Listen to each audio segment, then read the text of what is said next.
Goeiemôre vriende, hierso op Woensdag die 19de Augustus 2026. Ek hoop sommer julle het 'n lekker dag. Vriende, net gou sommer so oor Sondag.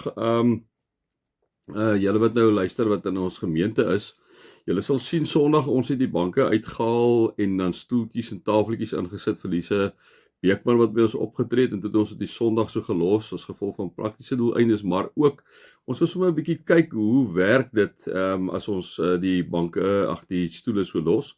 Ons het nou hierdie week 'n bietjie die mat skoon gemaak en alles en ek het toe vir hulle gesê kom ons los die banke, die stoele en die tafeltjies alles net so. Ons wil 'n bietjie saam met julle praat as gemeente om te sê wat is julle belewing? Ons gaan nie weer 'n gespreksdiens wees nie. Hierdie Sondag verby was gespreksdiens. Hierdie is 'n gewone erediens waar ons julle sit op die tafeltjies waar ons luister en soos normaal sing en alles. Ons sit net by die tafeltjies of so rondom die tafeltjies, amper gemaklik, amper al soos in die saal. Waar ons dan net sit in die groot ding is wat ek voel 'n ou unieke geleentheid is. Dit is in ieder geval die eerste keer in 34 jaar dat ek hier sinds die banke uit die kerk het al so. Alles en dat ons sweets doen. So my vraag is dan ook aan julle, kom ons dink 'n bietjie oor die ruimte. Hy word 1 uur 'n week gebruik. As julle dink aan die uitgawe van so 'n gebou, word 1 uur 'n week gebruik. Kan dit wees dat ons miskien vroeër of later moet begin kyk dat ons die kerk anders inrig? Onthou dit is 'n gebou, ek en jy is die kerk, né? As ons sê dit gou weer vir mekaar. So dis 'n fasiliteit. Maar ek wil julle 'n bietjie toets, bietjie vra vir julle, dink bietjie saam, want dit kan wees vriende as ons staan tafeltjies en stoele insit, kan jy hom baie makliker gebruik vir 'n jeugdiens. Jy kan hom gebruik vir besprekingsgroepe, jy kan hom gebruik vir iemand wat kom optree. Die klank is daar, die ligte is daar, alles is daar alreeds tot ons beskikking. So 'n mens kan eintlik die gebou meer doelig begin aanwend indien jy tafeltjies en stoele daarso het. So dink 'n bietjie saam met ons en ja, dat ons 'n bietjie in gesprek met mekaar tree vorentoe. Ek sal dat die volgende 2-3 dae so op die dagstukkies net sê dat julle 'n bietjie saam met ons dink daaroor. Vriende, ja, kom ons raak net so vir 'n wyle stil. Here, dankie dat ons u kinders is.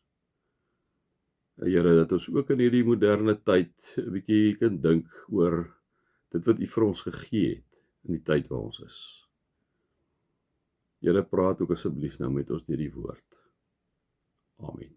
Dit mag daar vir julle genade en vrede en oorvloed wees omdat julle God ken, Jesus ken en die Heilige Gees ken.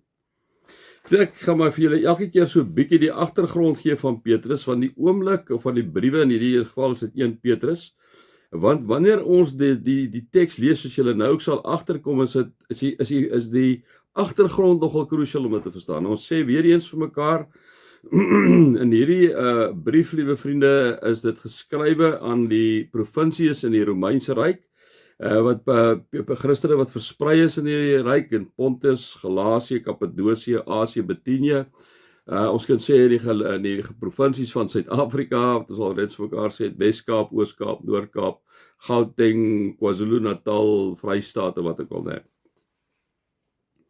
En Petrus kom skryf hierdie briewe, hierdie mense, liewe vir die Christene, omdat hulle vreemdelinge in hierdie plek is. En in hulle situasie in hierdie plekke, liewe vriende, het ons vir mekaar gesê, is nie noodwendig op daai stadium formele vervolging nie, soos wat hulle later sou belewe het, maar hulle voel uitgesluit, hulle is gespot, hulle word verdag gemaak, hulle word sosiaal, maar hulle eintlik een kant toe geskuif. En vir hierdie klompie mense wat ly as gevolg van hulle geloof, kom skryf Petrus aan die brief. En ons het toe vir mekaar gesê, by die begin, het Petrus vir hulle gesê, julle is uitverkorenes, julle is vreemdelinge in die wêreld.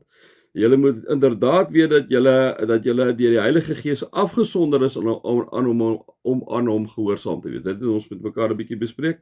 Ons het gister 'n bietjie met mekaar gepraat oor die hele feit dat, liewe vriende, dat op grond van die opstanding van Jesus uit die dood, het ons 'n lewende hoop op die onverganklike, onbesmette erfenis wat vir ons in die hemel in bewaring gehou word.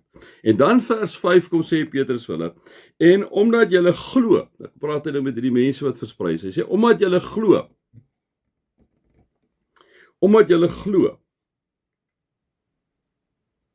ek gaan my lyn kry hierso, En omdat julle glo, word ook julle deur die krag van God veilig bewaar vir die saligheid wat reeds gereed is om aan die einde van die tyd geopenbaar te word, né? Vriende, niks kan ons skei van die liefde van God nie, kom sê Paulus vir ons al op 'n paar gedeeltes. Niks nie. Niks kan ons uit die hand van God uitdruk nie. Niks nie. Ons is God se. Wanneer ek en jy deur die sleg van die lewe gaan, kanker, dood, wat ook al, liewe vriende, waardeur ek jy gaan 'n verskriklike motorongeluk. Niks kan jou vat uit die hand van God uit en jy sal altyd en vir ewig by hom wees, né?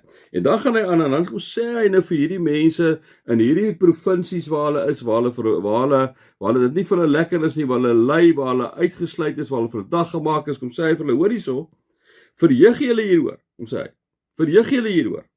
Selfs al is dit nodig dat julle 'n kort tydjie bedroef gemaak word deur allerlei beproewings, sodat die egtheid van julle geloof getoets kan word. Nou vriende, dit is so. Die beproewings is altyd vir my 'n moeilike een, want ek dink is 'n persoonlike ding vir elkeen 'n beproewing. Wat jy as 'n beproewing sien, is heel moontlik vir my 'n beproewing nie, né? So beproewings is dink ek is baie individualisties. So dit kan wees dat jy voel jy gaan deur 'n beproewing en dat die Here besig is om jou te toets.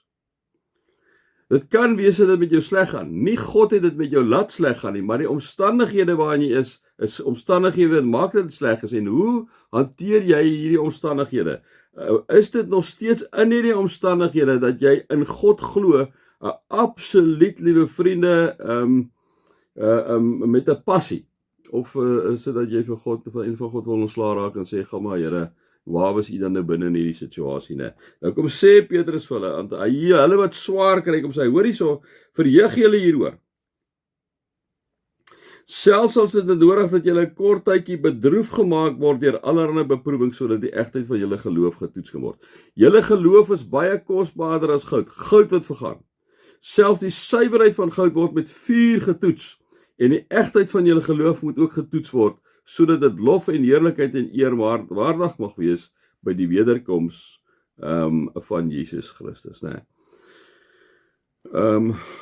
Vriende, ek dink altyd aan die martelare wat vir hulle geloof letterlik daai tyd teer gesmeer en aan die brand gesteek is, brandstapels gesterf het, vir 4 pelotons gesterf het, wat vir wilde diere gegooi is om opgevreet te word. Dit is verskriklik.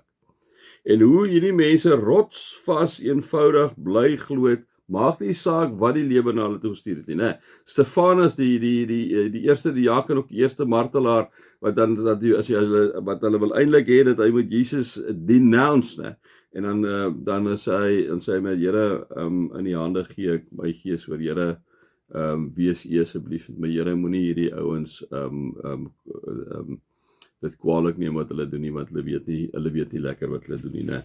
Moet kyk gou vinnig of ek vinnig op baie gedeelte uitkom, want dit is vir my so 'n ongelooflike mooi gedeelte van Stefanus, maar julle weet mos nou hoe gaan dit, wanneer jy nou gaan probeer om so ding nou vinnig in die hande te kry, dan kry jy hom nou nie lekker vinnig in die hande, so gee my so, as julle weet by Bear, so 1 minuut, want dit is mos nou so 'n paar evangelies ook, so dis nou vir my altyd interessant om te sien, ek net gesien hier, so net gou kyk hier, of ek het nie toch vir julle kan kry, nie, kan julle dit glo, maar julle weet, Stefanus was die eerste, kom ons kyk gou vinnig net hier, kom ons kyk net gou vinnig hier by Lukas, Stefanus was die eerste martelaar gewees, liewe vriende, wat inderdaad doodgemaak is, omdat hy geglo het, né?